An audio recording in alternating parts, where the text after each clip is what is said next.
মরল কেন? প্রশাসনের জবাব চাই, আমার ভাই মরল কেন? প্রশাসনের জবাব চাই, সীমান্তে হত্যা কেন? প্রশাসনের জবাব চাই। আরকানার মির গালে গালে, জুতা মারো তালে তালে, জুতা মারো তালে তালে। আর কানামের গালে গালে, আমার বোন মরল কেন? প্রশাসনের জবাব চাই। প্রশাসনের জবাব চাই। আমার বোন মরল কেন? প্রশাসনের জবাব চাই। আমার বোন মরল কেন? সীমান্তে হত্যা কেন? প্রশাসনের জবাব চাই। প্রশাসনের জবাব চাই। সীমান্তে হত্যা কেন? আরকানার মির গালে গালে, জুতা মারো তালে তালে, জুতা মারো তালে তালে। আর কানামের গালে গালে, সীমান্তে হত্যা কেন? প্রশাসনের জবাব চাই। আমার বোন মরল কেন? প্রশাসনের জবাব চাই। আমার ভাই মরল কেন? প্রশাসনের জবাব চাই।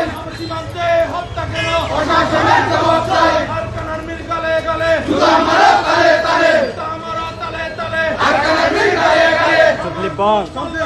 প্রশাসনের Oh, জবাব চাই। limpang. আমার ভাই মরল কেন? প্রশাসনের জবাব চাই। সীমান্তে হত্যা কেন? প্রশাসনের জবাব চাই। সীমান্তে হত্যা কেন? প্রশাসনের জবাব চাই। আরকানার মির গালে গালে, জুতা মারো তালে তালে, জুতা মারো তালে তালে। আর কানামের গালে গালে, সীমান্তে হত্যা কেন? প্রশাসনের জবাব চাই। আমার বোন মরল কেন? প্রশাসনের জবাব চাই। আমার ভাই মরল কেন? প্রশাসনের জবাব চাই। আমার বোন মরল কেন? প্রশাসনের জবাব চাই। আমার ভাই মরল কেন? প্রশাসনের জবাব চাই। সীমান্তে হত্যা কেন? প্রশাসনের জবাব চাই।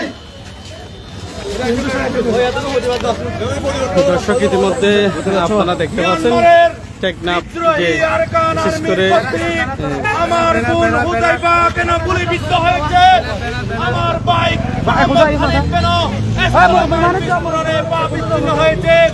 আমরা প্রশাসনের ভাইদেরকে বলতে চাই, ডক্টর ইউনূস সরকারকে বলতে চাই, আপনারা অতি শীঘ্রই সীমান্তে যে সীমান্ত বর্ডার গার্ড বাহিনী আছে, যে কোস্ট গার্ড বাহিনী আছে, আপনারা অতি শীঘ্রই সেনাবাহিনী মোতায়েন করেন, আমাদের এলাকাবাসীকে নিরাপত্তা দিন।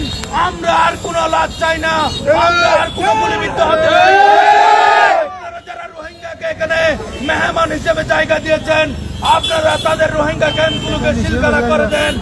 আমরা অন্যথায় টেকনাফ উপজেলা সর্বস্তরের জনসাধারণ প্রতিবাদ করে তুলবো।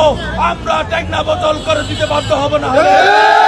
টেকনাফবাসীর আজকে আমার ভাই আমার বোন চট্টগ্রাম মেডিকেলে চিকিৎসাধীন রয়েছে, তার সুচিকিৎসার যেন ব্যবস্থা হয়, সরকার যেন সুচিকিৎসা ব্যবস্থা করে।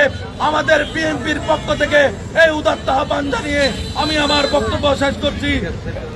এই পর্যায়ে আজকের মিছিল ও পথসভা এখানে